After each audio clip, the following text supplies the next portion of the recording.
There's no better time to upgrade your phone at Walmart because when you sign up for AT&T Next, you can upgrade to a Samsung Galaxy S5 for $0 down. AT&T Next lets you upgrade every 12 months, so there's only one place for wireless. Walmart, more ways to Christmas joy. Requires eligible installment agreement, qualified credit, and wireless service plan. Tax due at sale. If canceled, wireless service device balance due. New device after 1 year requires 12 installments. Eligible trade-in and new purchase. Other charges and restrictions apply. See AT&T.com/next or store for details.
Hello, everyone, and welcome to Aquarian Radio at aquarianradio.com.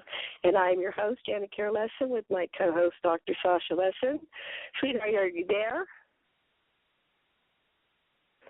Okay, hold on one second. Let me try that again.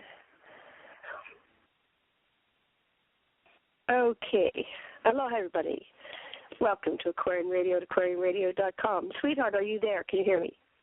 Yes, can you hear me? Anybody here? Okay, let me do the introduction. I just want to make sure I had you. I am your host, Janet Carol Lessin, with my co-host, Dr. Sasha Lessin. And today we have a very special episode of Alien Contact Organization with our special guest, George Green. And George is career extends from military service in the United States Air Force, where he encountered alien disc craft in a remote hangar at Edwards Air Force Base, through playing Monopoly in corporate banking and large-scale construction, to working closely with the Pleiadians and other benevolent intelligences to wake up people in preparation for coming changes. Very few people we have talked to have a span of personal experience and contacts which is this broad. As George describes, he used to run around with the big boys. He was asked to build an enemy prisoner of war camp in downtown Las Vegas, and he refused. And was asked to be finance chairman for the Carter administration, but he declined it after it became clear to him that the ethics of many of the senior players were heavily compromised. Shortly after he turned down the offer, his loans were called in, and he lost many millions of dollars. His finance was removed from dozens of his major construction projects. Undeterred, George rebuilt his world and is in direct contact with Pleiadian intelligences and other beings. He has devoted his life to spreading the word that all is not as it seems. His very important ebook, Handbook for the New Paradigm, has been read by millions all over the world. George is a delight to listen to. He's relaxed, friendly, and humorous. He has an extremely serious message. There is very little time left in which to prepare. Telling us that his sources are informing him that too few people are waking up and that it is almost too late.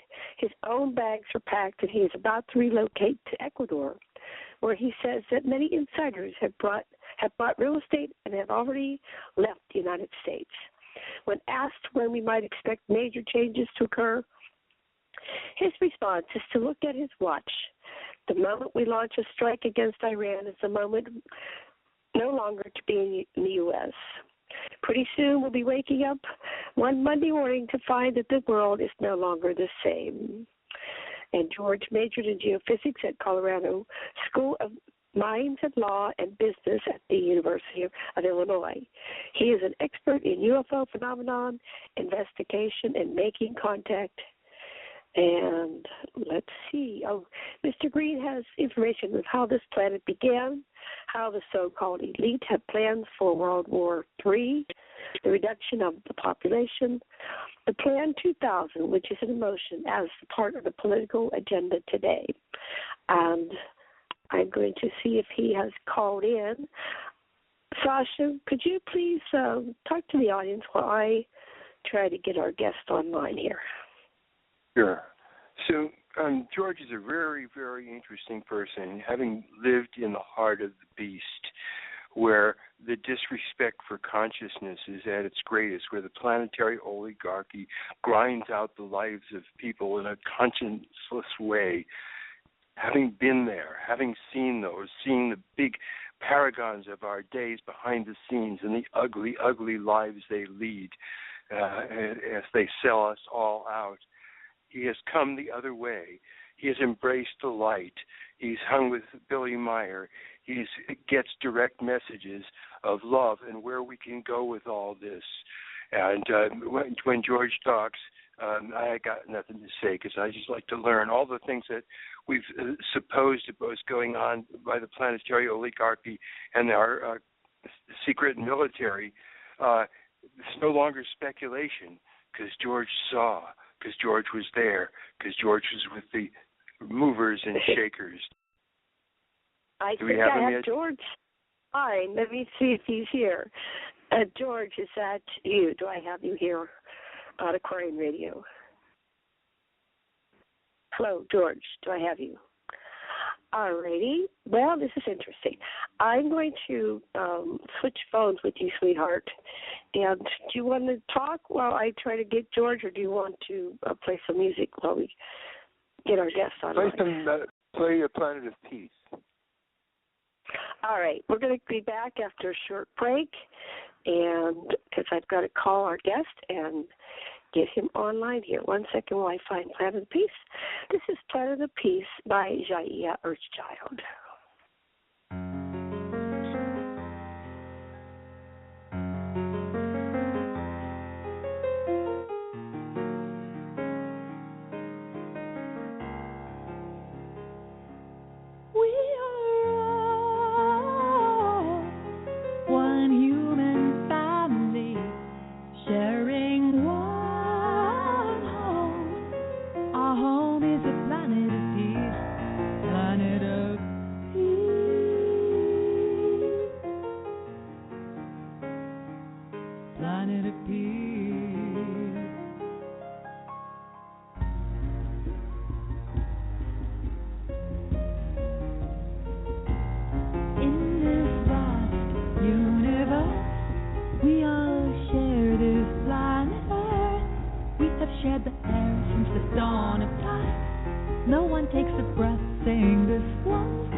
the sun, the shadowy hills.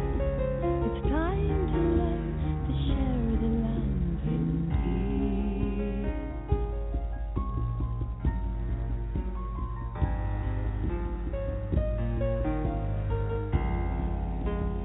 You who govern, choose to spend more on war than we can comprehend. We insist to share our wealth, food and water, homes and health, teachers, trees and medicine. Then the time of true peace can begin. We are all one human family, sharing one home. Our home is a planet of peace, planet of peace,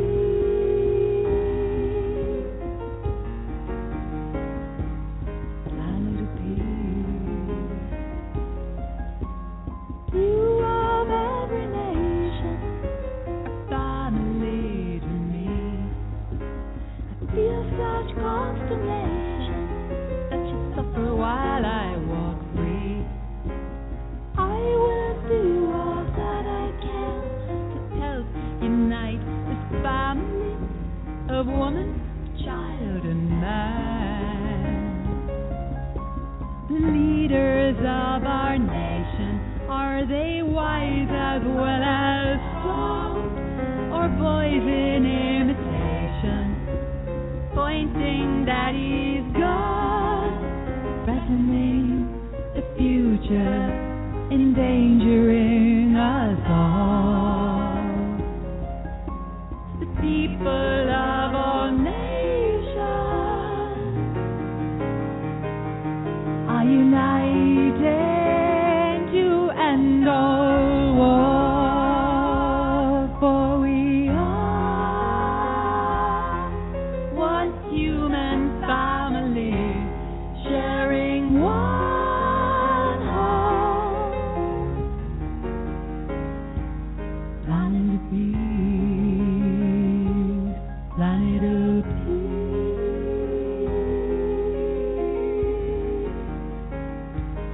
planet of peace.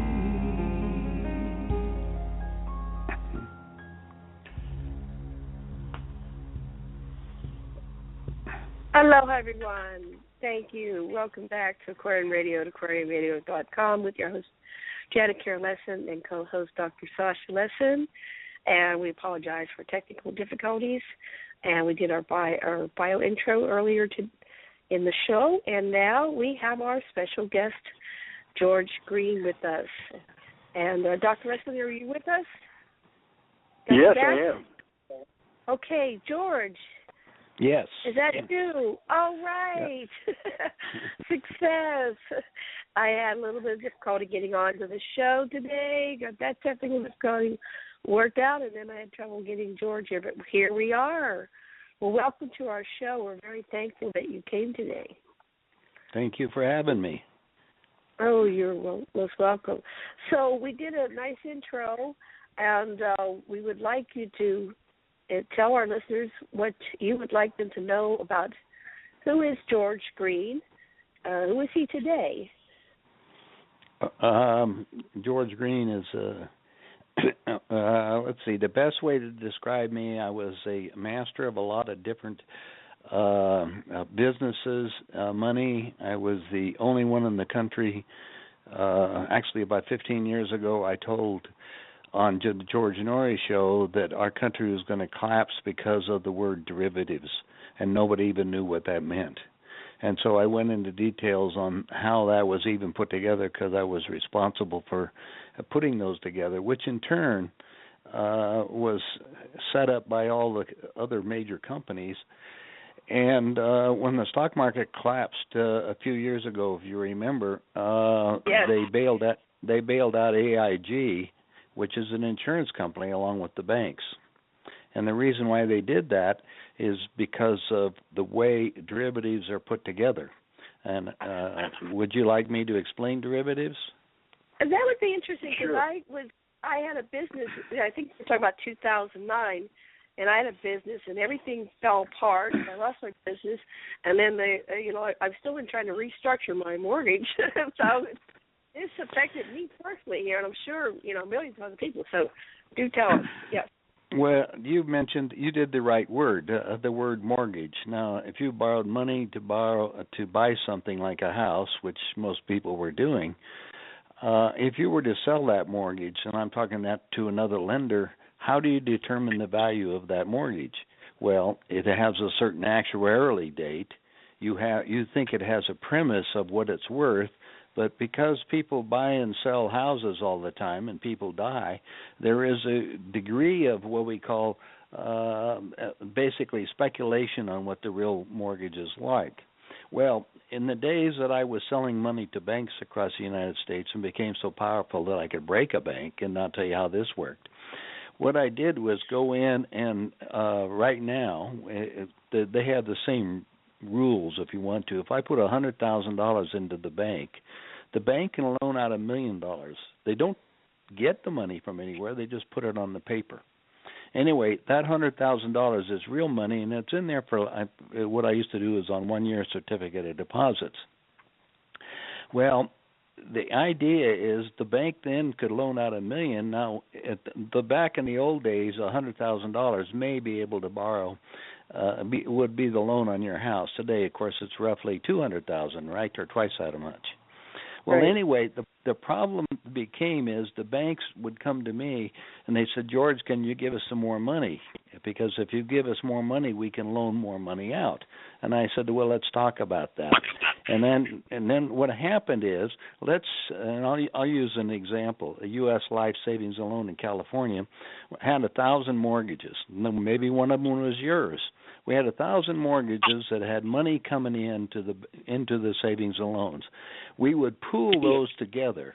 In other words, 1,000 mortgages, and then those are really a pool is a derivative. In other words, derived off of all of those mortgages. Now, my buddies in New York, we all got together, and we were discussing how to determine these mortgages because they all pay off at different times. They have different payments. They have all kinds of things. So what we did, we got an insurance company, AIG, to insure them. That opened up the Pandora's box. All of a sudden, every broker and everybody on New York began to sell derivatives and variations of those, and then they started selling pools of derivatives to foreign countries. So the foreign countries started doing it. Now, today, of course, on the news, they're telling you that we're roughly $18 trillion in debt. Well, the only trouble is that's not real numbers, and I'll explain that. You know what the fiscal year is, the United States government? I don't know what is it January? The fiscal year. What? In other words, your fiscal year is generally December 31st, right? January 1st right. to December 31st. Well, right. Our government is September 30th.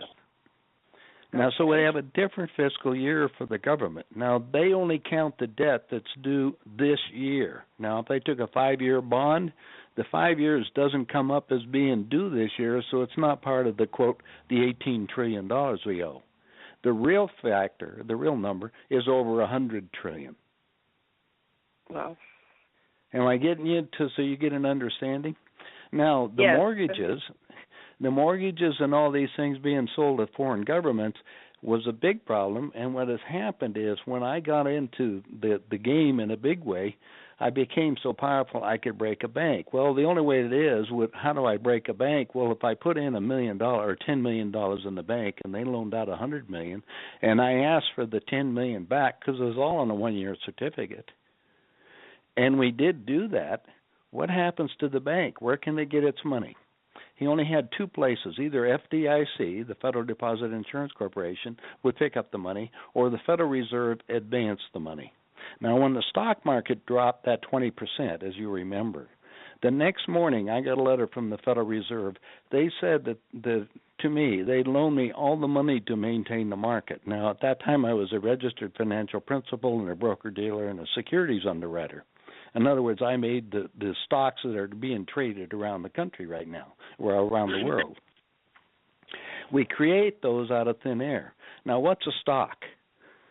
In other words, if you got a share of a company, that's supposedly a stock or a share of it.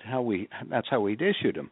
Now, in order for us to have a value on that, is determined by what the brokers sell between each other. Because once we issued the stock, it's traded between people out here. Now, how do we get those so that we can create value? We immediately then we talk to my other buddies who has nothing better to do than set up these tax shelters. In other words, all the people's retirement accounts and everything else. But where do they put the money? They can only put it into two basic places, and that's back into bonds, if you call it. At the old days, you used to buy real estate or the stock market. So the whole stock market is all a big game right now. Right. Okay, now the problem is, and that's since today, when the Fed sent me that letter to maintain the market, I started as an underwriter. It was my responsibility to, of course, if the stock that I created, the people have to have a place to go sell it to. But I knew what the companies were worth. I mean, real numbers. I look at the numbers and now whatever it put together. It's an accountant. I looked at this and I said, this isn't right. So I called my broker buddies because we're all in business together. You know, I'm from Denver. And the initial public offerings was one of the big deals they call, the penny market in Denver was a big deal, and I was all part of that. Well, what happened is, after I analyzed that, I didn't want to put my family or myself at risk, so I said, forget it, I'm going to close the market down, or close my company down, which I did. The next thing happened, the Federal Reserve itself, the private bank they call the Federal Reserve, put 8 members on the floor of the U.S. Stock Exchange, and they call that the plunge protection team. Now, how to manipulate the market, and I'm just going to give you an illustration. And then just out of blue sky. Now, it's all done by computer today, but basically all you have to do is buy or sell 100 shares of stock, 5 minutes before closing. And you could name the price, so that'll determine the price of the other 10 million shares trading. Do you understand what I just said? Somewhat, but keep going. That's the last one. The final bid, the final buy. Right. It's making it so we have a manipulated game to everybody and telling you everything's fine because the stock market went up, but who made the market go up? Now, the other problem is they have like the Dow Jones 30. I said when it all went to pieces, when the Dow Jones 30, when the market dropped that 20%, they went in and they changed a bunch of stocks in the Dow Jones. Well, the one that I use an illustration is they got rid of U.S. Steel. Now, the Dow Jones says the Dow Jones Industrial Average. Well, U.S. Steel was an industry, right? They replaced it with Disney. That's basically what you have to look at the stock market today. It's a Disney game. Wow. Right. So if people, and your listeners... You know all this stuff. This is amazing. Well, I lived it. See, that's the problem. How I got into it, of course, and you're asking me some of my background. My father was a meat packer. Now, in the meat packing business, you go out and buy a load of cattle, for instance. The law says if we buy a load of cattle, I got to pay the farmer within 24 hours because we're processing the animal. You understand? Right. And then if we process the animal, my dad was really good in helping. You remember the school lunch program when all the kids went to have meat in school and all that? That was all part of a government program. So my dad would then process everything and sell it to the schools all over the country. Now, the problem with that deal is the government then owed us the money that we sent it out. Now, it's blue chip, what I call a blue chip security, because I have a promissory, basically an invoice from to the government, and they're going to pay me within basically from 30 days to 60 days later. Meanwhile, because we were dealing with millions of dollars, I was going down to the banks, to myself personally, and borrowing money against my government receivables. So what I considered that a no-brainer deal, except for banks have loan limits. They can only loan up to a certain amount of money based on their capital. Understand that? Yeah. Yes. In other words, they can't just automatically give everybody the money. So what happened is one of the banks came to me and said, George, we'd be glad to loan you more money, but we need more money. And I said, well, what's that problem? And he said, well, you got a bunch of friends with money. Why don't you have them deposited in our bank? And I said, fine. And I said, what will that do? And they said, well, allow us to loan you more money. And I said, well, I need to have some inducements. I said, do me a favor. let me look at your books. So I went over all the books that they had. I mean, I'm pretty good at numbers. And I started analyzing, and I was looking at part of their advertising budget. In the old days, they'd give you a TV if you put in $10,000 on a one-year certificate. That, to me, when I looked at the numbers, was roughly 3%. I told the bank, I said, do me a favor, pay me 3%, and I'll put the money into the bank. It'll do us both good. Number one, you can loan me more money against my government securities, but you're going to get the $10,000 that you want. And they said, great. But they said, we want a lot more money. I said, so you tell me how much money you want. Well, a lot of my friends had money. What I did was call them on the phone. I said, move your money out of your bank over to the bank I tell you. And I wrote out a check to them in advance for 2%. So now what happened, let me tell you how that worked. Everybody's always looking for returns on their money, aren't they, without any risk. At that time, the banks paid 5%. I gave you 2. That increased your return by 40% with no risk because you got the money in advance. I had nothing to do with it. You put it in the bank. It was still FDIC insured. Do you see how that worked? Right. Yes. It was a win-win deal, wasn't it? Except for at the end of the year, when your certificate came up for renewal, who did you call? You call me because you're getting that extra bonus. I would call the bank, and if they wouldn't pay me, guess what? I would have you move your money to another bank that would. And what did I do to that bank? I could basically collapse it. Well, what happened is the next step, and I'll just give you some of the illustration. The next step in the game is the Federal Reserve notified the state of Colorado to get me licensed. And I said, okay, fine. I love licenses. I studied law and business at the University of Illinois. I went to College School of Mines, and I studied engineering. Geophysics was my game. But anyway, when I'm sitting here, I said, I love exams, bring one on. They said, we don't know what to do. I said, what are you talking about? Well, we don't know how to license you because we've never done this before. And I said, that's not a problem. I said, I'll call my senator friend. So I called Peter Dominic, who was the senator of Colorado, and I said, get me the accounting book for the IMF and the World Bank, the International Monetary Fund and the World Bank. Because it's about thick as the old days. It was real thick. It was like a big telephone book. Anyway, I got the accounting book, and I'm looking down their definition of money. Guess what? They don't have one. Seriously. And I can let you read the 3 pages because it's so different. So what we come down to, I come to the state and they're confused because they got the government telling them I got to get licensed for what I was doing because I was becoming too powerful. So what happened is I said let's discover and look at it. Consider money some kind of a security, like we're playing with the stocks and all the rest of that stuff. And they said, oh, good, but you have to be a principal. And that's when I became a registered financial principal and a broker-dealer because I took that exam and opened up my firm, which then all of a sudden opened up everything. I said, oh, my God, I'm playing a huge monopoly game with the whole country. Well, because I was doing this and I was controlling so much money, I became to the attention of the guys that run our country. So one day they asked me to go to a special meeting up in Aspen. So I flew to Aspen with my 2 daughters. And I walked into the room, and the world leaders were there, and they said they would like me to be the finance chairman for the next president of the United States. So I'm sitting in here with this whole deal. And you want to know how I got to the position I am now, or partially of it. Anyway, I'm sitting in there. First thing I'm asking, I said, well, why me? And they said, we owe you a favor. And then I said, who's going to be the next president? And they told me. And I said, but I've been at that time it was a Democrat they were pushing, and that was 2 years in advance. He didn't become president for 2 years, obviously, because of the election.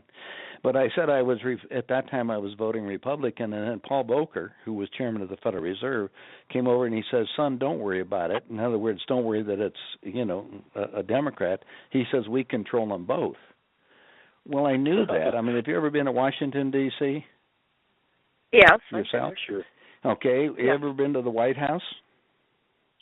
Yes. If you go to the White House, Yeah, no, just stand across the street from the White House. You can see just the whole next 4 blocks that's going west. You can see the first building, the whole block. Guess who it is?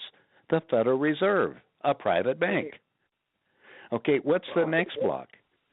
The Internal Revenue Service, the collection agency for the Federal Reserve. And what's the next block? The FBI. The FBI technically doesn't have. There's supposed to be an investigative agency, but it's quasi. A lot of these people are all my friends in each of the different agencies because I was playing the big game. So, obviously, running in the circles that I did, I got to see, and I sat in on the meetings on what they had planned for the United States. Now, before we get there, that's a good question. How did they explain that they knew who the president was going to be? I mean, they said that's a fact. Oh, they rigged the votes. Right. Where do you think the votes are counted? They can rig it so easy, whether it's manual or computers, because they can just, rig it. Exactly. Most voting numbers. That's this right. Person, yes. That's right. But most votes. Like that these paragons of our society, the way they operated, and what you alluded to, what their plans were for the United States. What did you find out? Well, the number one thing that I found out that bothered me, Henry Kissinger said, "Look, what's our number one problem on the planet?" And it is today. There's too many people. Mm-hmm. Population, exactly. Now, Jimmy Carter is the one I was asked to be the finance chairman, and if you go to his great country of Georgia, down there right today, they put up what they call the Georgia Guidestones. Now, the Georgia Guidestones, and you can pull it up on your computer and read it, which I hope your people do, because that'll give you an outline of what they planned 2000. And I sat in on these meetings because I was astounded that they wanted to get World War III started in the year 2000. That's called the Plan 2000. The Jimmy Carter put in writing, and all the documents were given to every congressman and senator. Oh, Jimmy Carter in writing. Yeah. Sure, he put it. Sure, it's his documents. It was done. That was part of his job. He was to give away. Yeah, he gave away the Panama Canal. He did all the stuff. I sat in on the meetings. They did it. Remember, the Panama Canal was basically given away to China. They controlled both of it. So anyway, I'm sitting there. Now, because I was running around the world at that time, I ended up being in Beijing, China, with the leaders over there. You know what they told me? It's 5,000 years. It's our turn to run the world. Now, where are they today? They're pretty much in their position that they want to be. Running the world. Exactly. And when Obama was over there trying to negotiate with the Chinese basically told him, "You don't know how many nuclear bombs we have, and you don't know how much of anything we have. All I can tell you was when I was over there, you have no idea what 1,300,000,000 people are until you walk among them. Remember, we got about 330 million over here, but that's 4 times our size. And then the country next to them's got another billion, as you know, 200 million. Now, China, as the current things, I don't know if you subscribe to some of the information, but I had a lot of friends in different agencies, so I have a lot of the government material that I get from foreign places. The Council of Foreign Relations sends me out their bi-monthly magazine, which is kind of an intergroup meeting that tells you what's going on for the rest of the country. Well, the plan is basically to collapse the United States. Now, the worst thing is... Let me ask you about that. I got a couple of statements. We'll keep going. Because I'm tracking you. I follow a lot of the conspiracy stuff. But what to me is really heinous is they could control the population, but they encourage people to breathe like rats. So they want to have this huge population for some reason, and then they want to destroy it. So that's the fear factor, right? No, that makes it a recreational sport rather than being a responsibility. They don't care because they're going to reduce them all anyway. When they asked me to build an enemy prisoner war camp, and that's what it says on the contract, in downtown Las Vegas, I got a little shook up. Now, that's been 15 years ago. Now, I have a copy of the contract. I actually printed it in one of the books I have. But what happened is when I got looking at this thing, it says enemy prisoner war camp. Now, my friend at that time, I don't know if the head, Ted Gunderson, was a former head of the FBI for Southern California. He was... his boss was J. Edgar Hoover. by the way, his assignment was Lee Harvey Oswald and crew down in New Orleans. In other words, he was taken care of, and Oswald had nothing to do with the Kennedy assassination. Right. I mean, everything is such a lie when you come down to everything, like the Twin Towers. I mean, you know, the governor of Oklahoma sent me all the documents on that. The same crew that were trying to knock down the Oklahoma bombing deal is the same ones that worked on the ones in New York. It's you know, it's all an inner thing. Our whole country is scheduled to collapse. They want to reduce the United States population down to 20 million. The plan is to call a national emergency and have you go to the post office. This is already law. And you're going to have to register and get your new card, which will have your picture, your ID. We were discussing using chips. Remember the old day putting a chip in a person? But they're not going to do. They're not going to do that. They're not going to do that because there are going to be too many dead people in the streets. I've had some whistleblowers that said that that's true. People have been volunteering to do it, but they're not going to do that. They're going to give you the card. In fact, that's the plan, to get rid of all currency. Basically, so you'll get a card, no currency, without a card. You can't eat. That's right. That's exactly right. You want to be away from major cities? Now, currently, this is right now as you and I are speaking, there's 3 Russian nuclear subs on the West Coast, 3 on the East Coast, and 2 in the Gulf of Mexico. I just lectured down in New Orleans a few months ago, and one was out in one of the fishing areas. You know, the fishermen go out in the Gulf, and they're allowed to fish in a certain area. Anyway, these submarines are 2 football fields in length, 5 stories tall, and they can go 80 miles an hour underneath the water. They're loaded with nuclear warheads, and they're outside the 12-mile limit. So I have a question. Okay. They periodically shift the seat of power. So, you know, the U.S. was created, you know, a couple hundred years ago, and you know, this whole story, you know, the revolution and yada yada. But it's just an extension of whom? Okay, all roads lead to Rome, back to Babylon. So you figured out who's really at the top of the top of the top of the top of the top of this heap of this pyramid, you know, on the shots. The problem with being at the top of the pyramid, and I used to run with a couple of those guys, it changes. It's because one week, one's ego, they got the ego involved in all these things. And, you know, it's like Kissinger said, absolute power corrupts absolutely. Now, if you want a job and they approve it, they'll put you in a position of power. Well, of course, in power, then you can make all the money or do whatever. You know, it's a big monopoly game on the entire planet. But the number one thing is the population thing right now, and the plan is to get the World War III started in the Middle East to follow the biblical prophecies. It's got so many people going in that way. And then that's to spread to the United States.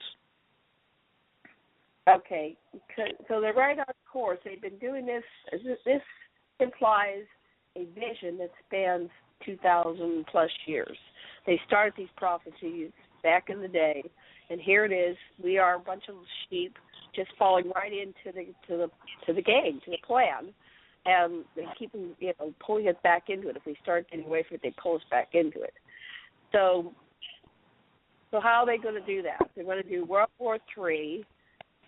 Oh, that implies that's extraterrestrial because no one has that long of a vision. I mean, this has been 2,000 years ago. I think it's the Anunnaki. That's what our research is showing. It's one of the Anunnaki. Part of that is the Anunnaki. What happens is when they engineered this planet, the planet was engineered where all the extraterrestrial, the different races come from different star systems, but the Anunnaki were helping manipulating and engineering this stuff. But they have the details that the planet was engineered for 500 million people. $500 million. That happens to be the goal. That's what it says on the Georgia Guidestones. That's the goal that I was setting in on the meetings for. When they told me they were only expecting 20 million Americans to be left alive. Now remember, they're planning on using neutron bombs on the major cities, and then biologicals are much cheaper, so that means all the food and everything else. Well, they're crazy. They'll make money while they're killing us off. That's all. Right. It's a crazy game. So what's with the 500 million on the Georgia Guidestones at 20 million? Is that, where do they come with those numbers if they want to reduce it to? Well, that was part of the meetings that I sat in on, was saying that about 5 blocks north of the White House is a company called World Watch Association, or the Population Institute. It's funded by all the major corporations. It determines everything that we use. In other words, all the mineral resources, the air, the whole works. And as far as they can determine, and this was remember, this is 20 years ago that they sat down and doing all these things that I looked at. I went over there because I was concerned. When they told me they wanted to reduce the United States down to 20 million, I have children. I was concerned, how do I stop this malarkey? And then when I said no to being the finance chairman for the next president of the United States, I then all of a sudden was no longer involved in the inner circle, if you call it, right then. Mm-hmm. They pulled me back out of it, and then they tried to destroy me, and I lost millions. I tell you, I had all the adult toys, at this point. But I maintained myself so I could keep going. I said, well, I'll do that. That's involved. The next step is the extraterrestrial situation, and then I made a deal with the extraterrestrials to try to wake up people to the bigger picture, we call it. And so that's part of the story. I just wanted a couple more pieces of. So you said that there's this World Watch Association, which controls everything, and then they're reducing. So if they do this mass depopulation bomb and they explode it, and you said it's going to be neutrons or biological weapons, who's going to bury all these people? What are they going to do with all this stuff? There's nobody going to be able to run everything. They'll be, build all this infrastructure. It's just going to rot. That's exactly right. The northern hemisphere is going to be a total disaster with all the radiation. That's a reason why. When I sat with one of the governors, he said, I got my ticket. And I said, ticket to what? He said, to the underground facilities in Australia. And I was upset because nobody talked to me about a ticket. Mm-hmm. And so they built. Well, that's Pine Gap. So we're in good company. Yeah, well, they have this thing all well planned. The question is, they're way behind schedule at this minute. That's what bothers me. And then I'm knowing, and I have the accounting book for the world system. I'm sitting with them, so I know the only real money that people should have is gold and silver in order for trading at some point. You remember the old junk dimes and junk quarters? That's what I tell people to get a hold of, because you're going to have something. Nobody's going to take the dollar. I mean, you can't take the dollar when you go to Europe right now. Canada is making all the Americans with deposits in Canada to get rid of the dollars they have up there. They don't want them because they made deals with China. China is going to have the new world currency. So why are they targeting the U.S.? Because the U.S. has been we have been taking from the entire planet based on debt. There's nothing behind what we've given them. What's a dollar worth? Right. So who created that system in the first place? Where does the money, debt, all that stuff come from? Back when the Federal Reserve started, that's what you're talking about. So it's about 100 years. I think it goes even further back, money and this whole idea. Sure it is. The plan goes way back a lot longer, but we're talking about as they're playing the game and a big manipulation thing. It's like me sitting in China. When they're telling me, I'm walking around and most of the Chinese didn't have anything. I mean, you could buy people over there like they do in Haiti today. I mean, Haiti hasn't changed either. You can still buy people for $1 a day. Wow. Can you believe that? Well, in China, they've come up now, so their average income over there is about $500. That doesn't sound like a lot, but there's a lot of people here in the United States that don't get that. Right. Is that per month or per year? No, that's per month. Per month, okay. So $500 a month. In Haiti, you can buy people for $30 a month. So they're picking on the U.S. because we created this whole system. Well, aren't we just run by a bunch of Nazis and it never quite ended with World War II? Exactly. It got transferred here. That's it. The game has just gone quicker because of the technology that we've taken. Frankly, most of it off of alien craft and from extraterrestrials themselves. So how did you move from the world of big finance to help from Billy Myers and the extraterrestrials from Venusians? Well, that, in 1958, let's go back a bit. 1958, I was at Edwards Air Force Base. I was in the Air Force. I was out on the flight line. Edwards is the Air Force Research and Development Center. It's north. It's in the Mojave Desert. Mm-hmm. Anyway, it's got the longest runway in the world for craft out there because, one morning they gave me my assignment was do the post-flight inspection on the X-15. That was a forerunner of the space shuttle. Now, I laugh today because it's in 1958. Most of the pictures that we have were black and white. People don't look at it. They look at everything in color today, and it's all digitized. We didn't even have that. And so I'm sitting out here, and I'm going out to do the X-15, right? I finished doing that. It was nothing more than a rocket on skids, just so you know. Anyway, when it landed, I finished doing it. It was 10 o'clock. It was the last week in August. I'll never forget it. And it was 100 degrees out there at 10 o'clock in the morning. Now, they don't, in the Air Force, they don't let you work when it's over 100 degrees out there. So I had to turn my Jeep in, but I had 25 miles on it. Otherwise, they'd take it away from me. Well, there was a couple of hangars I hadn't been to. We were about 5 miles north of the main base. And I just tooled into one, and there I am going inside and looking in this hangar. Now, I was cleared for top secret, so I could see all this stuff. I was a big round disc. Now, this disc was, about 30 feet across. Anyway, it was interesting looking, but I'd have been working on a lot of strange-looking vehicles. So anyway, I come back in, I tooled in and checked in with my CO, and I said, when can I work on that round craft? And he says, you saw that? And he said, well, that's an ion-powered craft designed by Sikorsky for use in outer space. Now, listen to this. This is 1958.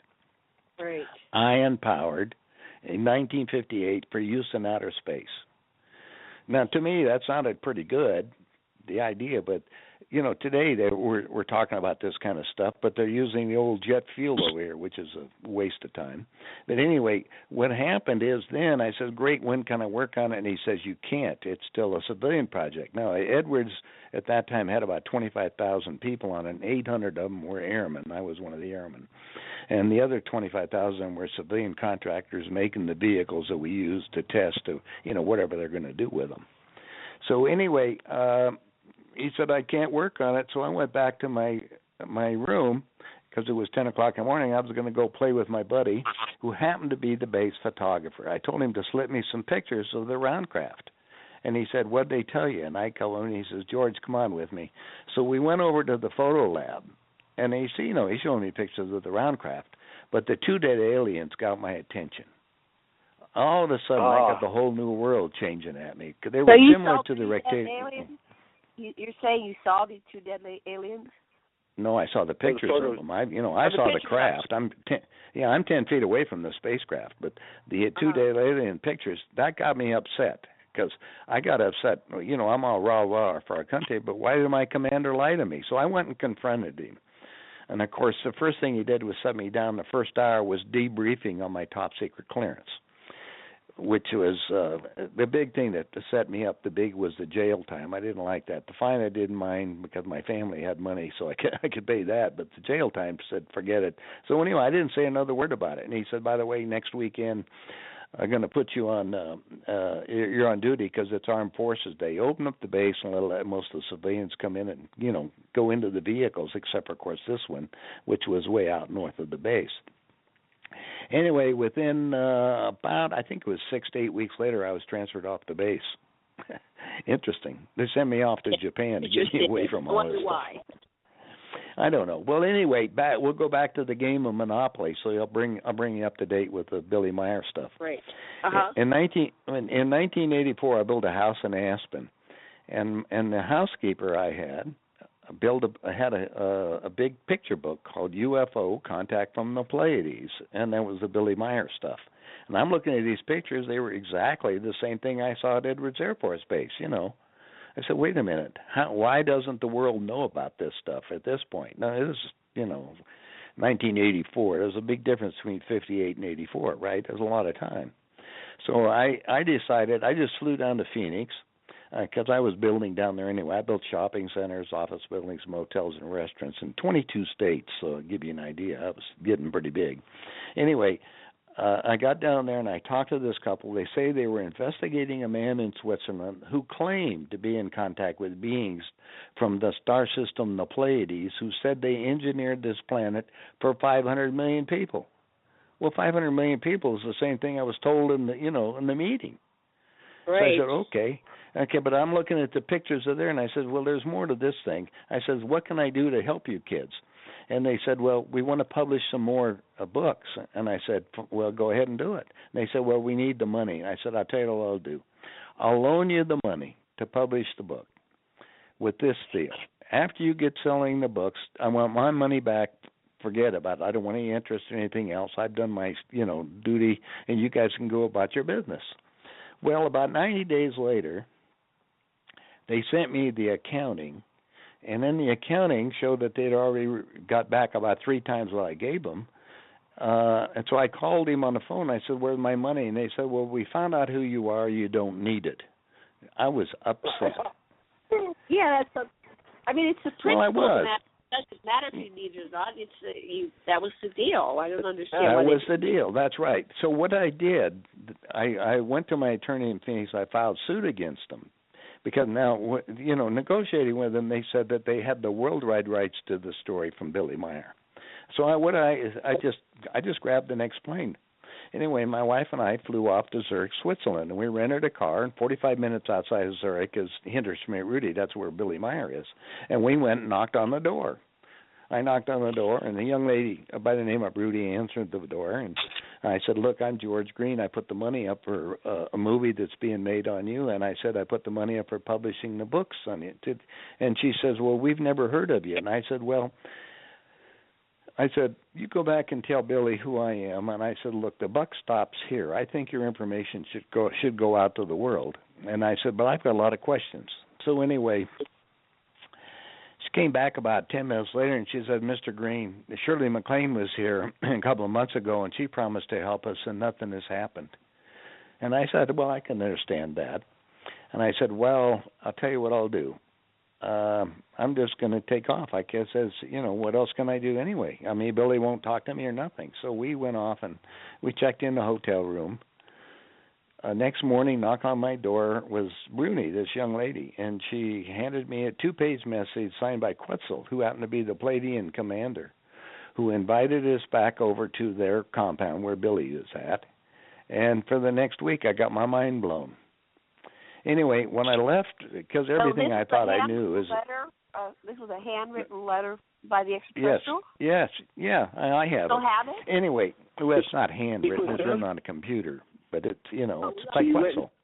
Is that what you're saying? You got to hang out for a week with the ETs? Yes.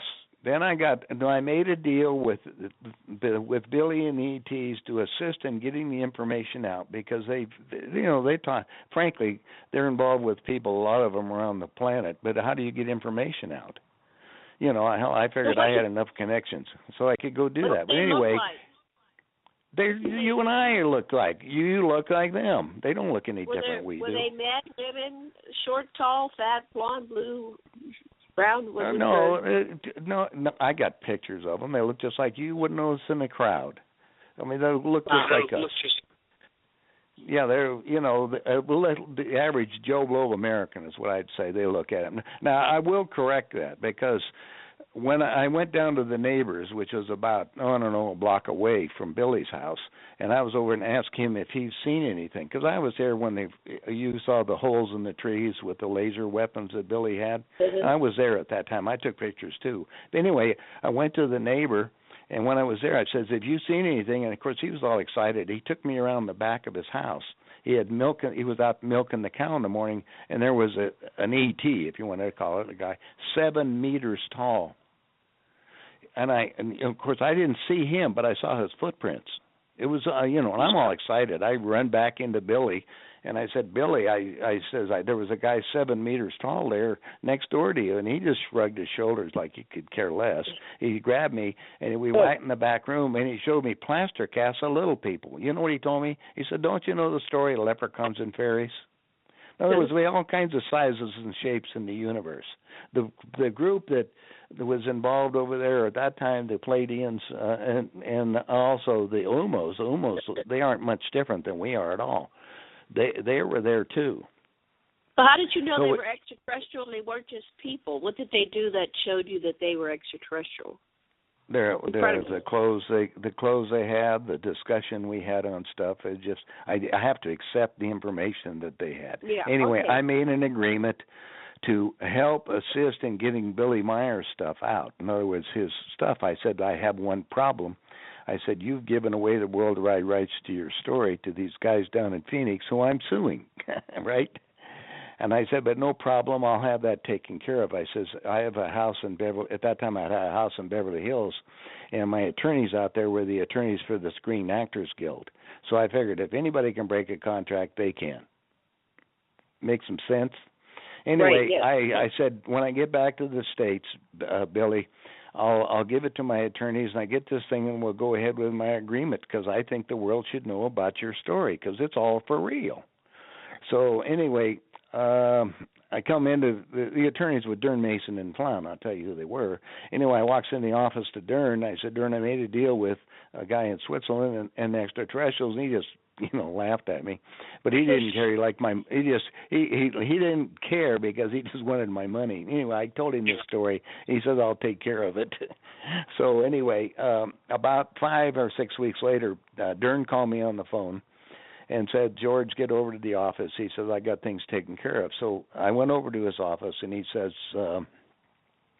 I've talked to the judge. We're willing to hear the information and go ahead with it. But in order for you to get control of this thing that you're talking about, you have to have Billy come over here, to Beverly Hills, to appear in front of in other words, appear there in front of the court so I can go ahead with my deal. I said, sound like a plan. So I said, so from there, we called Billy on the phone in Switzerland and told Billy, I said, I'm sending you a ticket to come over here to the United States, because he's never left that over there. And I says, so we can get this deal, and I'll go ahead with my agreement, because I said, it isn't a question of me doing anything with the ETs.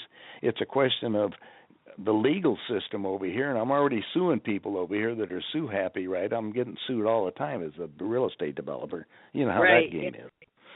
So anyway, at the next second, I said, I don't want to be bothered with all that. Well, what happened is he says, George, I showed you pictures of California being destroyed, San Francisco, that he had taken, that the ETs took him forward in time, and he took pictures of basically the destruction of San Francisco from a coming earthquake. And he, his comment back to us, and the attorneys, we're all sitting here talking about it. He says, I'm safe here, and I have 3 children. I'm not coming. And I said, well, you're going to have let the ETs figure another way to work this thing out. So anyway, we didn't do anything. I got my car. I had a little 450 SL, a little Mercedes convertible. I got out of it. We headed south on the I-5 down by the airport.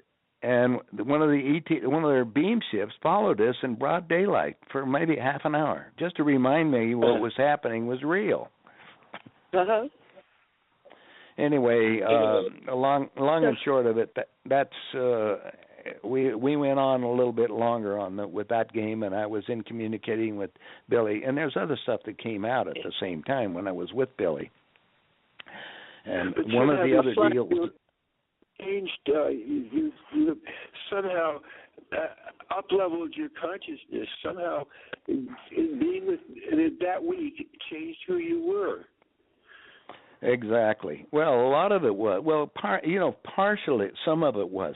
When I was a kid, the ETs are telling me I had been well-trained. I guess I volunteered at some level coming into this live stream to have this so I could be able to, as they said, I can be in any crowd and talk to almost anybody. So I've been well trained in order to get information to get out to people. And I said, well, I guess you can look at it that way. In any way you want to look at it. But I can see how I've been put into position, or they put people into our position, or however it works, because of how and what we are. When I was there, one of the documents that Billy had was called the Talmud of Emmanuel. Maybe you've heard about that. I've heard of it, but tell us how. The Talmud is the teachings of Emmanuel. That was Christ's real name. Right. Emmanuel. Matthew 1, verse 20. Well, anyway, I'm looking at these documents, and I'm reading them, and I says, well, Billy, first of all, they were in English. I said, let me look at the stuff that you have. And he says, well, I don't have the originals. They were given to Rashid. This was a priest. That Billy and the Greek priests were taken to a tomb where wrapped in resin was the original writings of Judas Iscariot, who was the scribe. Okay, so anyway, I'm looking at these documents, but now I have to go back to when I was a kid. When I was 14 years old, I was invited to go to Egypt with Dr. Walter Moyer, who was on the team of doctors who dug up the Dead Sea Scrolls. Oh, wow. So anyway, he gave me the story that he says, the story they tell you biblically is a lot different than what it really was. Anyway, the story that Dr. Moyer was exactly almost the same stuff that we had in the Talmud of Emmanuel. Now I told Billy, I said, my biggest thing with this Talmud, the book of Emmanuel, we had a college kid translate it into English. So the Greek priest had taken the Aramaic, he had translated it into Schweizer Deutsch, or High German, which is different than normal German. And then we had this college kid over there translate it into English. Anyway, I said, I'll take it back to the United States, and then I'll give it to some of my people for verification. So I sent a copy of it to Dr. Jim Deerdorf. Have you heard of him? Nope. He's a professor at the University of Oregon. He was at that time a born again. Now, if you go on the internet, go up to www.tjresearch, and that's the history of it. He authenticated the book. In fact, it changed his whole life, because this is the original writings of what Christ's message was, and he was, believe it or not, he was half ET. His father was Gabriel. Yeah, his father was Gabriel, who was an ET, who impregnated Mary. That's where Christ came from. Incredible story. See how this all mixes up? Story. So he's saying it was Gabriel. Okay, so continue. Yeah, go ahead. Yeah, that's in the documentation we have. Anyway, we get the whole history of Emmanuel. And so I'm looking, I said, well, this has nothing to do, other than Billy helped, get the documents, and the Greek priest did the translation. It wasn't part of the contract going down to the guys down in Arizona who I was suing, who claimed to have the worldwide rights on it. So I went ahead and printed the book. Now, the problem with the printing of the book, you got the translations of certain words and stuff, as you know, when you go from one language to another, right? Well, when I was in Japan, for instance, I went to Sasha University in Tokyo, and I was trying to learn Japanese, but they have certain words that just don't translate into English. So we have to use certain things that go down. Well, it's the same thing when you're using ancient things on it. Now, I told him, I said, one of the problems I see down there, you put down, and I had a trouble with a couple other people, is what was the nationality of Jesus? And what did it say in there?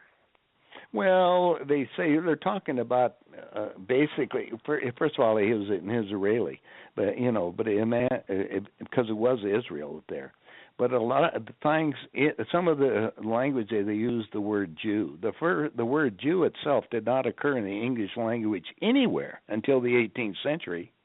It first appeared in an English play by Sheridan called The Rivals in the year 1775. But you knew that. No, didn't, but go ahead.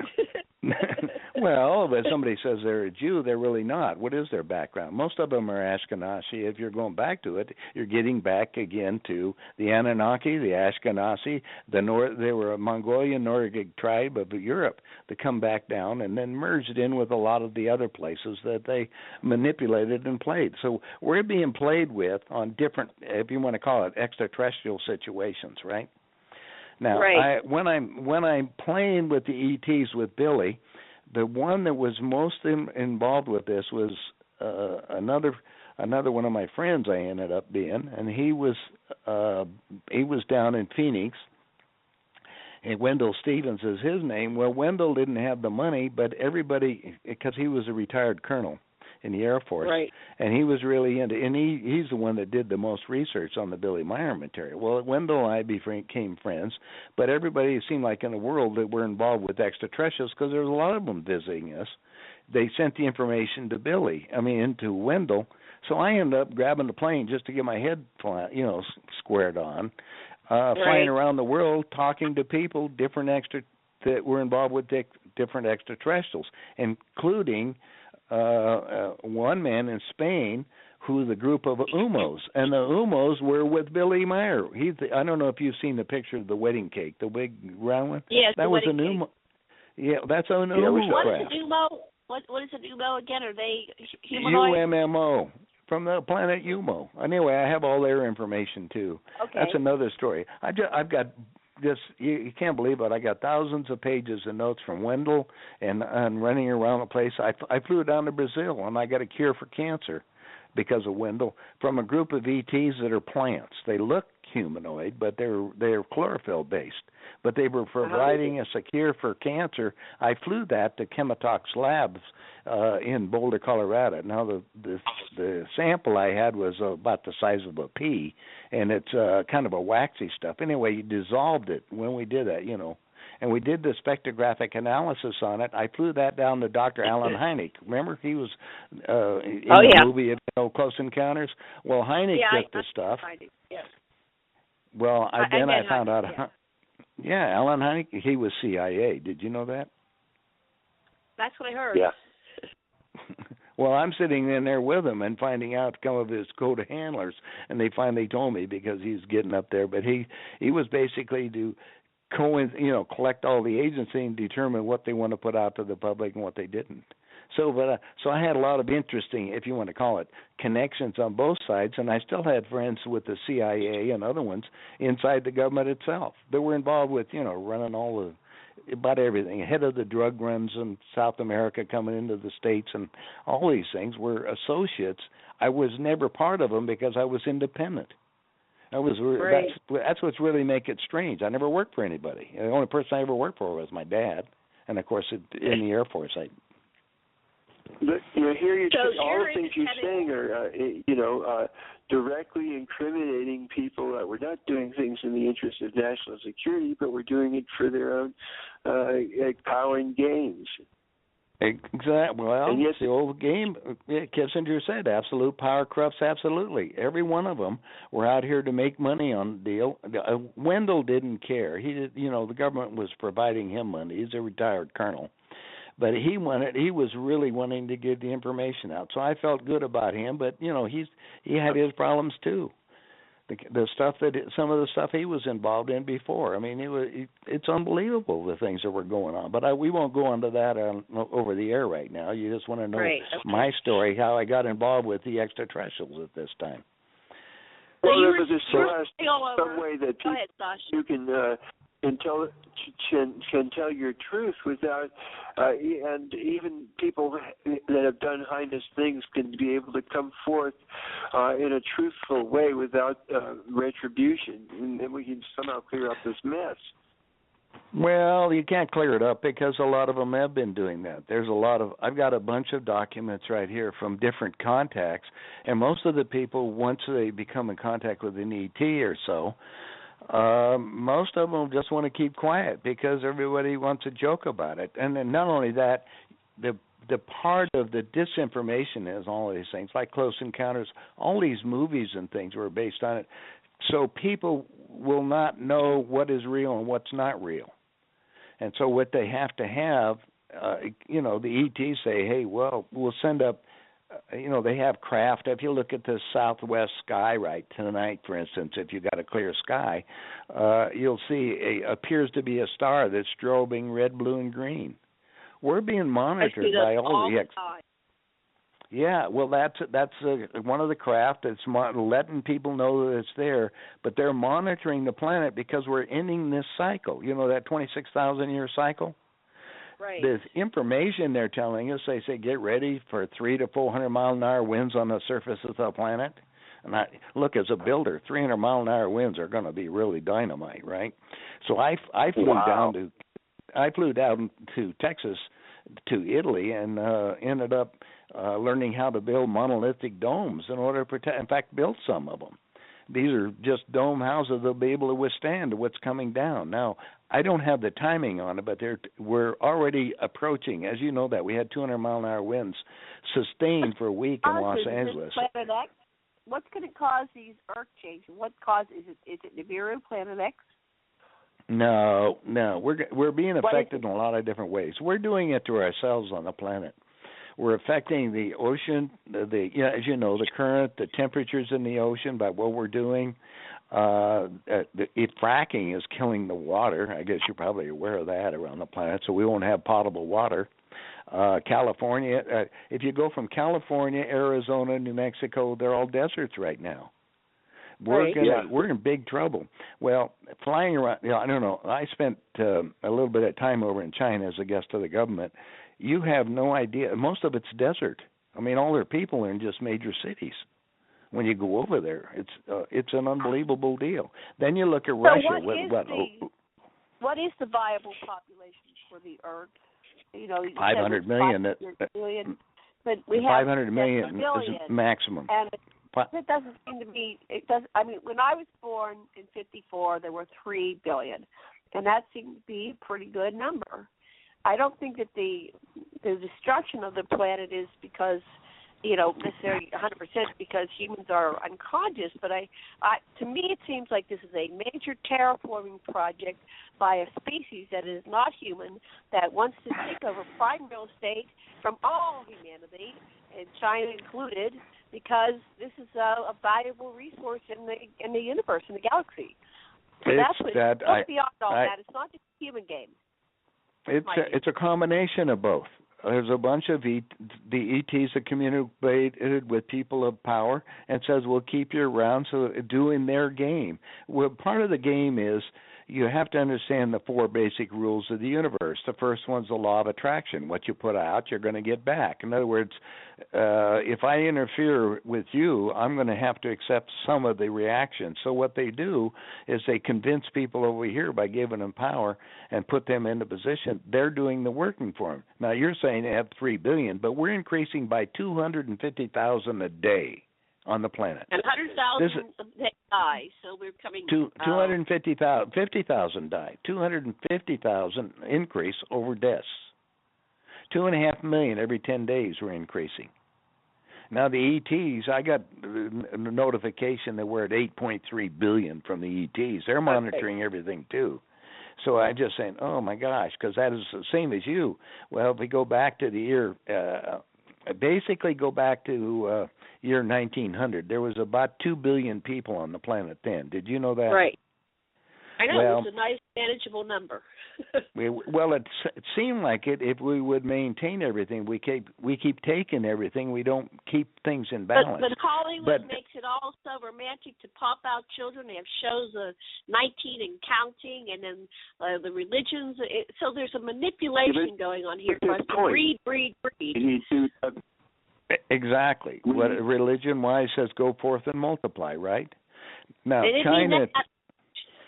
China today, I just got my notification on China. China has gone back to the one child idea over there. Remember they did that, so they monopolized the population. That's a good idea. Well, they're doing it. Well, they're doing that again. Remember, they want to be in. They told me personally, I'm sitting there, that they said it's 5,000 years it's our turn to run the world, and so they're getting to that position to do it, and they think long term. Now, I have to look at all of the different places that came down, and when you're talking about the Anunnaki and all the other ones, they're all part of the game of manipulation, because we got this cycle of coming back, if you want to call it, of asteroids and different planets and stuff.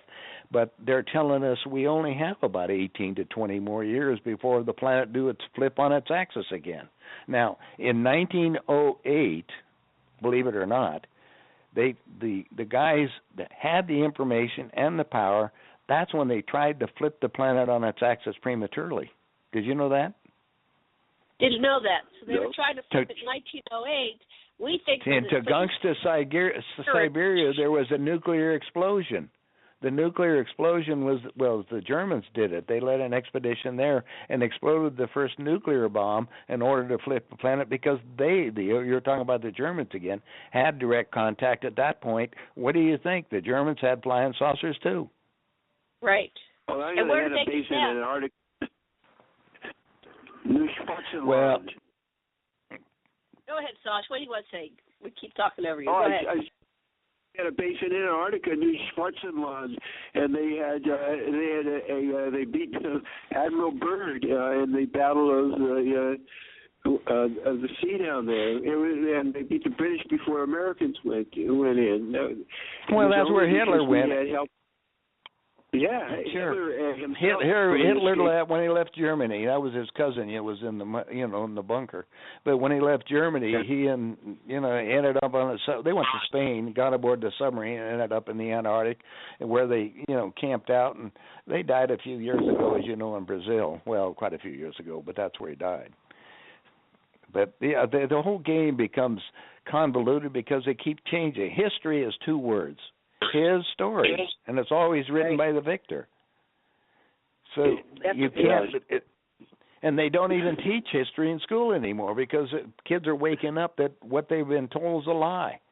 It's like me. The most startling is that the Operation Paperclip, when the Nazi intelligentsia, including the torturers and everything, came and were placed in critical positions in the United States, including the position of breaking the children's spirit in Montauk. Exactly.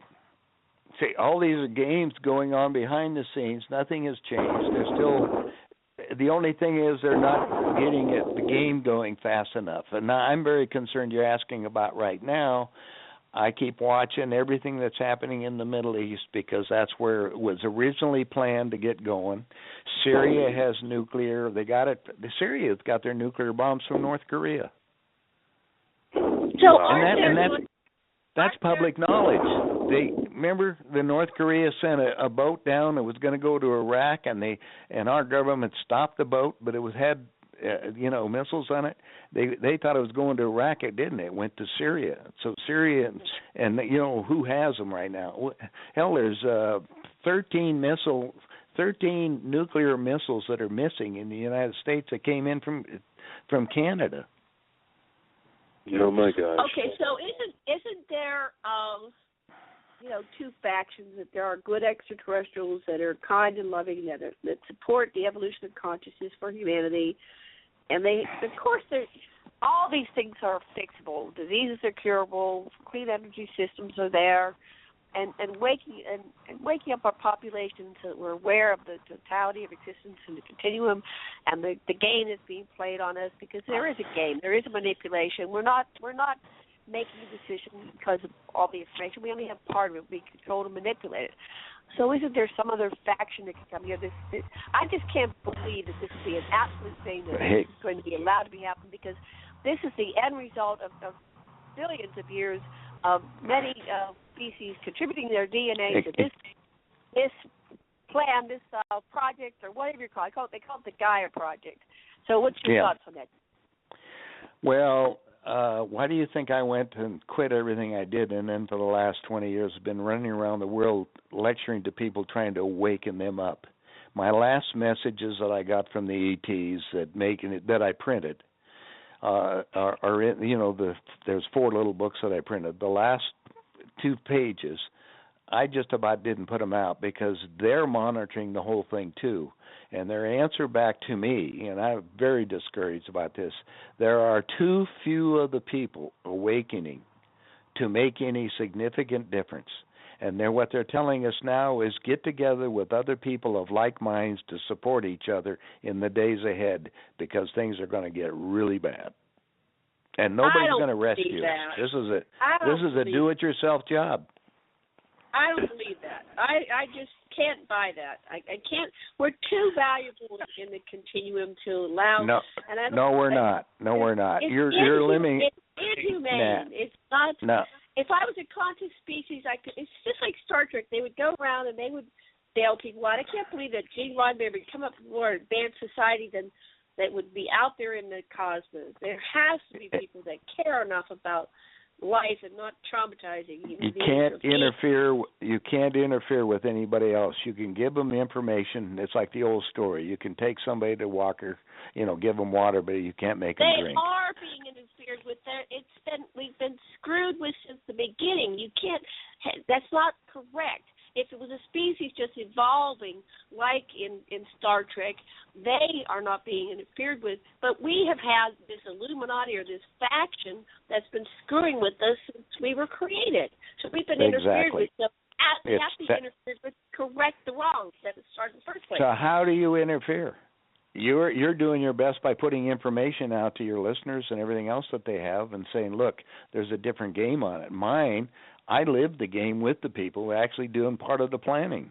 So I know exactly what's going on, and I said, I drew the line. I said, wait a minute, I'm going to wake up people, let's try to change this. But what I'm finding, people have to eat and they have to do things, and they'd rather go work and do stuff for the people rather than taking on it. Or they run the typical city over here that's got 2 million people has got 10 million churches. And they're all waiting on Sunday to go wait for somebody to come save them. And Christ himself says in his writing, what I do, you can do, and more. And what you sow, you shall reap. He came down here to try to help wake people up. He was the original of the big rebel. How they do it is like Robert Weiss's 1951 movie, The Day the Earth Stood Still. And you were talking on one of your shows about downloads and uploads in the middle of the night. Sure. I get downloads, and one of the things they'll do is a mass visualization. They'll reveal themselves simultaneously across the planet, and that'll be just like 1951. It starts to still. Let me stop. Let me stop 1 minute. Just what you said. One solid week, there were hundreds of craft over Mexico City. That's all public knowledge. Hundreds. That has to be globally, not that did television and everything. Do you think that's changed anything down there? It has to be globally over every city, everybody, everywhere, the entire. I mean, they can do it. They can have enough. It'll be so many that people go, that can't possibly be. Well, what? Get it looking for rescue from somebody off planet again. Here's another one of the deals. This is our game. We're down here. We volunteered to be here on this thing, and it's our job to awaken people. When I was trying to, I've been publishing books that people give me for a long time, and I just got through trying to get all set up so I could get the largest audience in the world right now reading is the Chinese. They got 500 million, tablets out here, right? I just got through notification. They won't publish any of my books because they're too conspiratorial. Oh, they always have a reason to censor. You're American. What do you want? Well, I'm just telling you. But I just got that back yesterday. I got the email back from China. They won't take them because they're too controversial. So go from there. I thought that was funny. Especially, I'll tell you something else is interesting. Go to Amazon, open up the book, and look at the titles underneath them. They all have some Chinese on them. What? You're saying on Amazon? Okay. Yep. Well, you're going to see Chinese characters on them. I'm just thought, that's interesting. What are they doing now? What's the next step? Well, everywhere you go now, they have both American and Spanish. Everywhere you go, So well, Spanish is that's over in the Southwest is mostly. I mean, Colorado even has Spanish signs on the street. Colorado means color red in Spanish, but you go to the street signs are in Spanish and in English both, and the different cities and that. But you got 53% Spanish that are in California. You got about the same in Colorado, New Mexico's, all these things. I'm not even concerned because I have a lot of my daughter-in-law is Spanish. She's from Mexico City. Oh, yeah. And I said down there, no, I don't have any problem because I have a lot of friends, all over the crazy planet because I'm going around and I meet a lot of interesting people, all the higher-ups. And I get to see which running the countries, which one they're trying to do things for people, and at the same time have to live within what you're talking about, changing the world. And it's tough because if they start to do that, then our country, our bad guys on our thing, then puts them on the endangered list. It's a country to be destroyed. Well, if you have any world traveling, you end up going to all over Latin America or go to Africa or, some of these places, or go spend a week over in Haiti. You cannot believe how people live over there on less than $1 a day. And what are you going to do to change it? So I don't see the Chinese letters on Amazon, but I'll keep looking. It's on the books. Look at the books. Oh, open up the book. Okay. Pick a title of a book, and it'll be in the description up there. There'll just be a Chinese something on it. I didn't believe it either, but I found it out yesterday from a couple of people. Cool. So China's anyway, these are things I'm just letting you know. That is the game. Meanwhile, the Chinese are very concerned about it. And when I was sitting with the Population Institute up there, I was concerned because I said, no, we can sustain more people on the planet. Well, technically we could, but every country has its deal right now, and most of them are living on what we steal from them. I mean, look at China. They just moved. My son's a senior engineer with Bechtel, and he's in charge of a $2 billion project down in Chile. And what's that? To get more copper, which is owned by the Chinese. China's bought all the copper reserves basically in the world. They're buying all the natural minerals and everything. And what do we produce anymore? More debt. More debt. So we're gonna all die soon. We don't have a ticket. No, you don't even. No, let's be careful when you use the word "die soon." Die, because you don't really die. We get rid of this rent-a-wreck. And your soul continues its journey. Well, I know that because I remember. But for me, I came down here to checkmate that game. That whole thing is just a program that started with the apocalypse and Armageddon in the Bible. And I went, oh yeah, well, let's see. So that's my game. Is to checkmate. Well, no, I agree with you. Hey, I'm on here because I agree with you what you're saying. If we can change it, but how many people will take on the responsibility to tell their neighbor even? They don't even talk to their neighbors anymore. I don't think we need to tell the neighbor. I think we have the Internet right now, and people are bored with television. They're going on to YouTube, and they're watching stuff, and it's on the rise. More and more people are just watching this stuff and going, we've been lied to. So somehow it's getting out there, and everybody that sees it, they like it, they Facebook it, and they like it, and so sooner they go on their tablet. Yeah, they start to do that, but meanwhile, they're all suffering because they got to make money, and the taxes are so high in this country, and they start looking at other places. I have a lot of friends that have left this country, I just was talking. Yesterday I was talking to a friend. The wife of the governor of Minnesota has migrated to Australia. So where are you going to migrate to? Well, of all the places I've been to, I like Ecuador. I was down there with Brian O'Leary. Remember the Apollo astronaut? He was a friend of mine. Brian O'Leary. Yeah, well, Brian was a close friend of mine, and he took me down to Villa Cambamba where he was, or the Valley of Longevity. But I like Cuenca. It's a city that has more Americans down there, and they think, act, drink, everything just like we do up here. And the cities are very, most of the cities down there are modern. There's not that many people in Ecuador. It grows 90% of the world's plants grow somewhere, and they are self-sustaining. They have all the natural resources, And the country is, a lot of them speak English down there. They are multilingual, but you learn yourself as you get along. But you want to live where they don't, war is not their game. In fact, the president of Ecuador told Obama to get our military out of Ecuador, which they did. He says, I'll let you stay if you let me put a base in Miami. Of course, that knocked that down.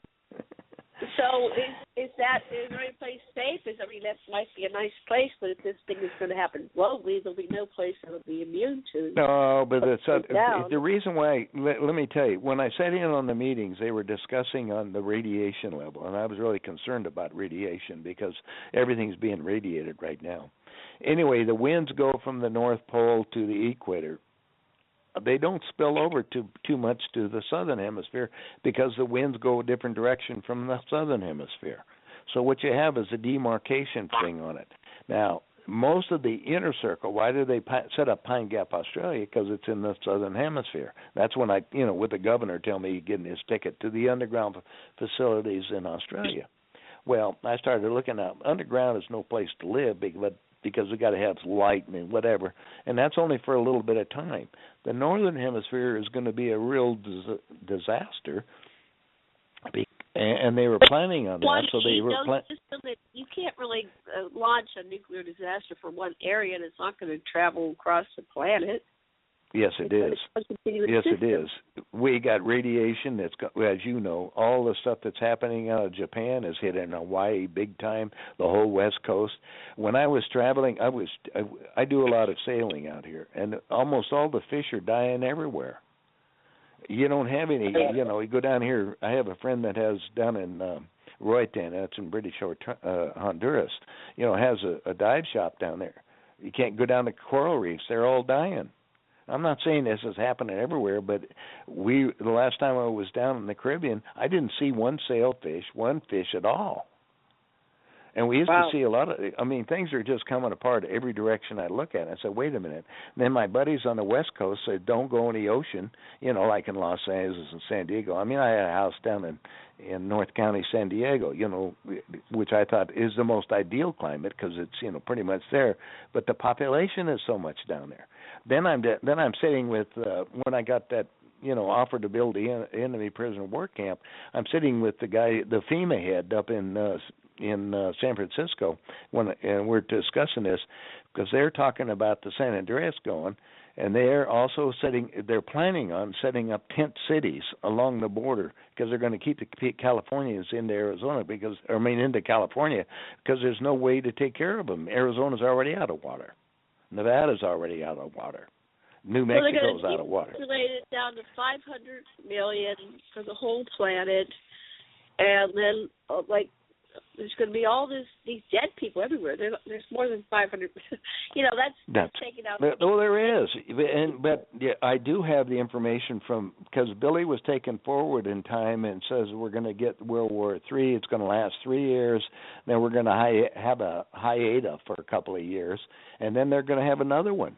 So nothing looks good right now. At this minute, I'm at the age now where I want to observe the play as it being put out, and all the information I'm just checking on the dates and times. They're just time is kind of something that you and I, it was just like we just changed daylight savings time. It was just an arbitrary figure, right?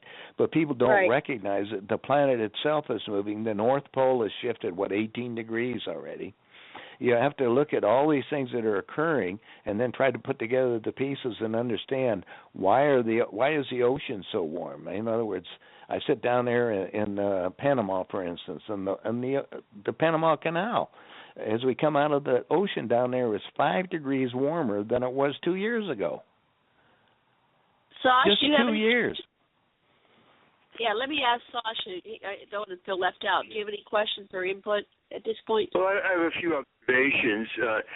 First, we're talking about whether we're if we can center ourselves, I think we can embrace both our finitude, the fact that we are going to die in this particular body that we're inhabiting now, and our infinity, that we are part of the creator of all at every level of being, and whether we are blown to bits or whether we survive, if we're in the now and we can embrace both, then everything, it's okay. You needn't worry. I guess I like the way Summer Raven put it, until the birth of peace on earth that only love can bring, I'll help it grow by loving everything. I mean, embracing everything the way it is now. There isn't any other.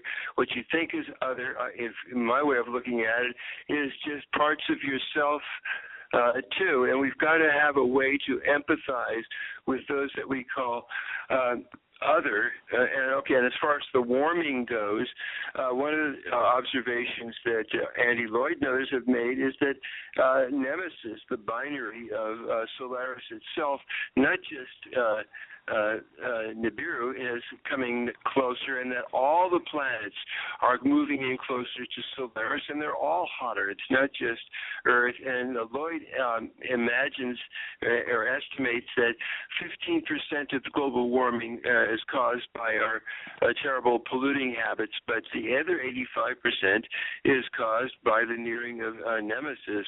I'm not an astronomer, but I'm just that's what these guys that I read say.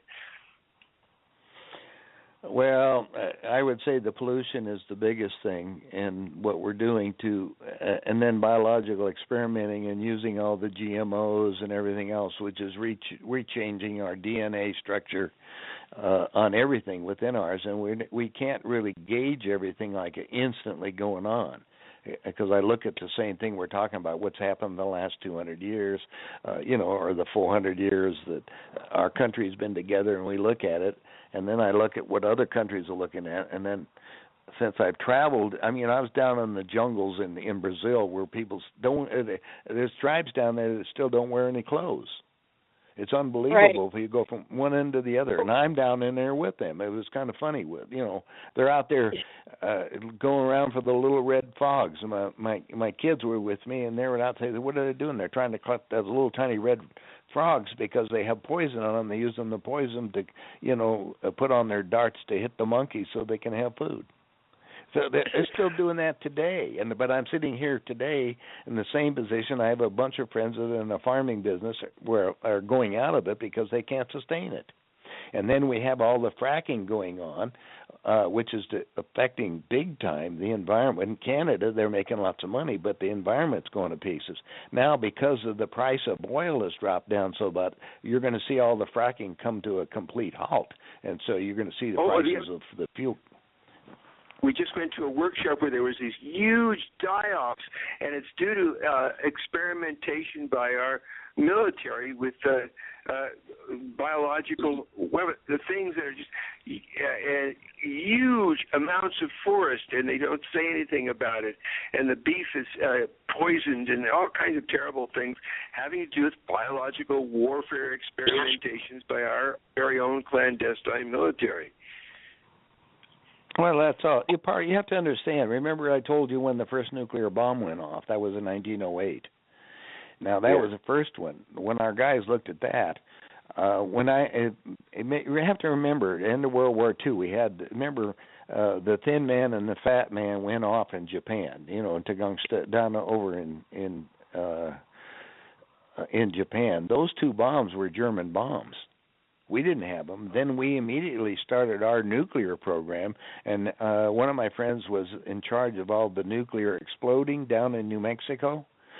Anyway, we started then experimenting, shooting up these nuclear bombs in the higher atmosphere, and it has put a band of radiation around the planet, 4 miles thick, all the way around. Right.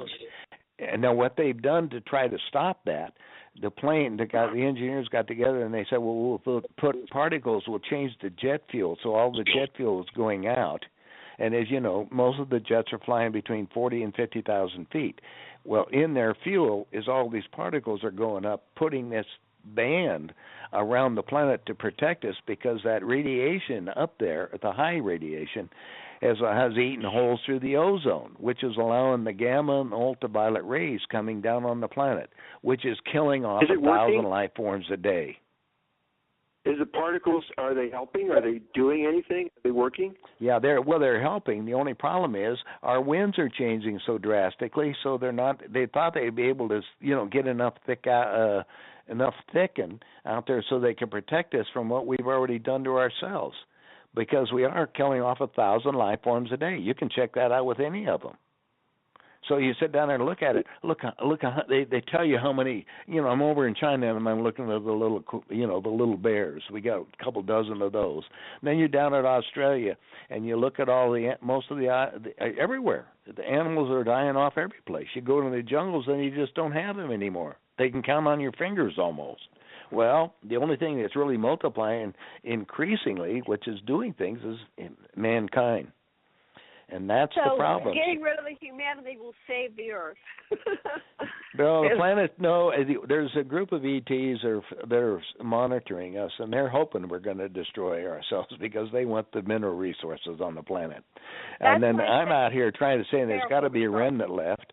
And then the information I have, we do have availability. I don't know if you heard about Area 51 down in Nevada. Well, that's not where the stuff is. It's in S4. It's another area, part of that big base down there underground. We've had a bunch of the alien craft, and a lot of them are trying to experiment on where we go. They're talking today about going to Mars. Well, Mars was inhabited before we were. So this is, and then you've got the asteroid belt, which was another planet that blew itself apart at one point. So, we have all the big games that keep going on if you added them up. All I'm concerned about is the soul itself, because it continues on. That's part of it. It weighs, 22 grams, and it's connected to your heart. That goes on, except for the ETs have been warning me about this.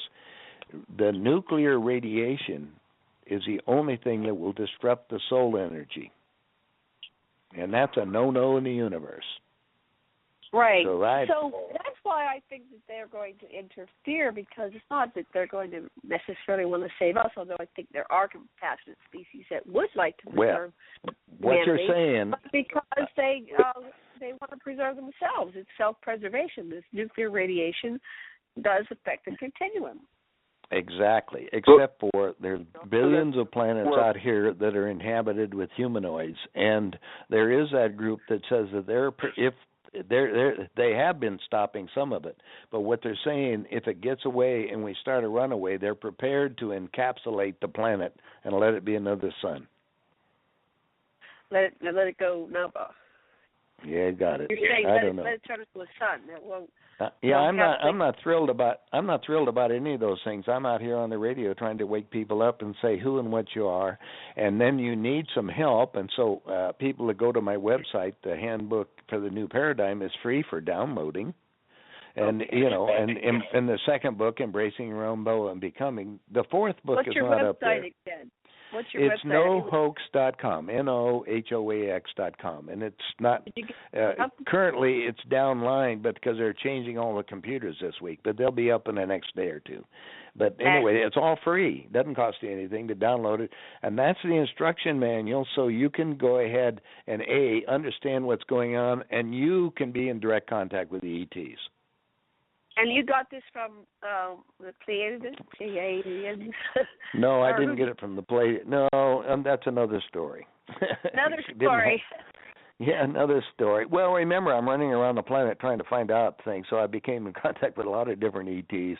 But all of a sudden, I got caught. It's been a while ago now.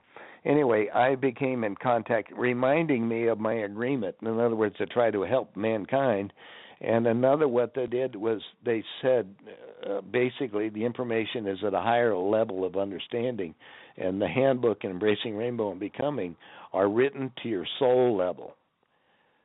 Right. So we got to trigger your mind. Your conscious mind is taking all this garbage that we call reading and whatever else, and then sorts it out according to what we have. We have input from our soul level or whatever, you know. If you really go back to Walter Russell's book, who was part of, took Germain stuff, the secret of everything is understanding who and what we are, is a product of the, John 1 says in the beginning there was the Word, and that wasn't correct. In the beginning it was thought. Words are thought out loud, right? When you pray, you're putting out thought. When you meditate, you're hoping to receive thought. That's what you're doing. Right. So if everything was a product of the thought, what are we? We're nothing more than condensed light. And condensed means it's, cooled off, like to take an ice or water and making it into ice. All the elements are vibrating light at different frequencies.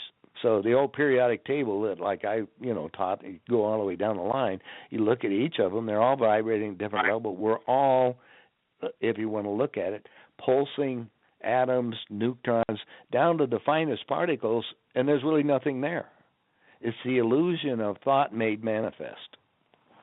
In fact, part of the game, remember when Christ made, and then it's biblically speaking, people don't understand it, but he took a loaf of bread and he fed 1,000 people. Well, he created by thought the other 1,000 loaves. Okay, that technology, in order to make the pyramids and everything, was the same. Well, people down in Florida go to the Coral Castle. This guy never did anything. He made all this stuff, and it was all done by thought. Well, that process is in some of the information we have, so you can be aware of what's going on and how powerful your thought is. Well, that's so what now we have to. Our thoughts are deeds, and we can choose to switch the channel and change our thoughts and turn this around, so we don't have to. Exactly. You're yourself for yourself. You can change for yourself, but you can't change somebody else. All you can do is give them the information because they have the responsibility. They're not, everybody wants to get rescued. That isn't the game. You're going to rescue yourself. Right. Well, we're going to take a pause right here because we're going to join the other show that's going on. So we're going to call in. So we're going to play some music and do hold on, George. And Dr. Lessin's going to go make dinner because it's dinner time. And we're going to join listeners. We're going to join TJ Moore's ET Radio. And we're going to be dropping off. If you want to come over to listen to the rest of the show, listeners, you need to dial in. I'm going to get the number 347-945-7207. Once again, 347-945-7207. We're going to continue to simulcast, but the live part will go offline on Aquarian Radio. I know it's more complicated than more information you need, but just stay tuned. And, George, if you drop off, dial 347-945-7207. Otherwise, just hold on. I will call the show, and we will be pulled into that show. Great talking to you. Okay, Sasha wants to say goodbye. And this song that I'm going to play called Messages from the Dome, it's a dome off of Malibu in California, and they discovered it through the Google Earth, and it appears to be an extraterrestrial dome, and there are sounds that came out from it, and they were captured, and then Merle Fankhauser, who was a musician, composed music to go along with it. He said he sat down, he played the music, and this came out. So we'll be back in 5 minutes, and we'll see you soon.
Okay, that was Messages from the Dome by Merrill Fankhauser, and he correlated the music to the sounds that come from the dome, which they believe are extraterrestrial.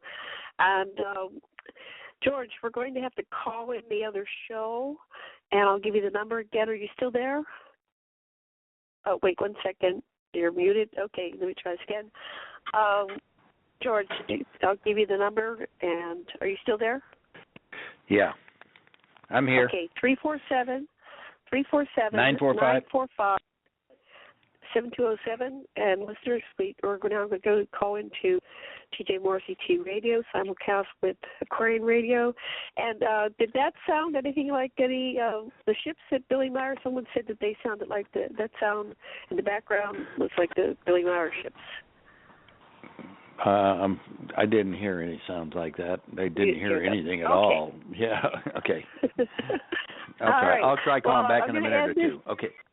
Yeah, okay, me too. I'm going to take a little break, and then we'll call into TJ's show. Okay, I'm going to end this show. Thank you, listeners, for joining us. And aloha.